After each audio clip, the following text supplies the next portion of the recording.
Hey everyone, I'm going to show you how to check if Riot is linked to Twitch. So, if you're trying to claim Riot drops on Twitch but not sure if your accounts are connected, here's the fastest way to check. So, method 1 is to check from Twitch. So, go to twitch.tv. Now, once you're in here, click your profile icon at the top left.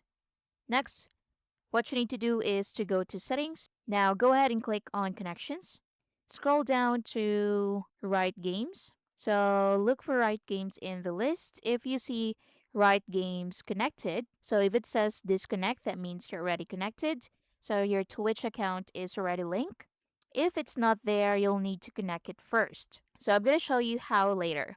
Now for the method 2, let's check from Riot account. So let's go to riotgames.com and sign into your account. Now click on My Account at the top right and go to Settings. Now in here, open the Connected Account section. So look for Connected Accounts at the left side and tap on that.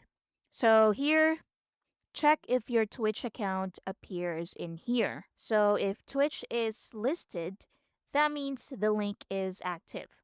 But if you do not see your Twitch account in here or the Twitch logo, so I'm going to show you how to connect that or how to fix that. So let's go back to Twitch, go to settings, let's go to connections. So I'm going to go ahead and disconnect this first. So I'm going to show you how to connect. So just click on connect in here. So you may have to sign in with your Riot account, and once successful, let's close this window and reload the page. And let's scroll down and double check if we're connected. So as you can see, we're already connected. So our Riot Games account is now connected. So sometimes relinking fixes delayed rewards instantly. So again, you can disconnect Riot from Twitch and reconnect both accounts. You can refresh your browser, and that's basically it. That should solve your problem. Thank you for watching.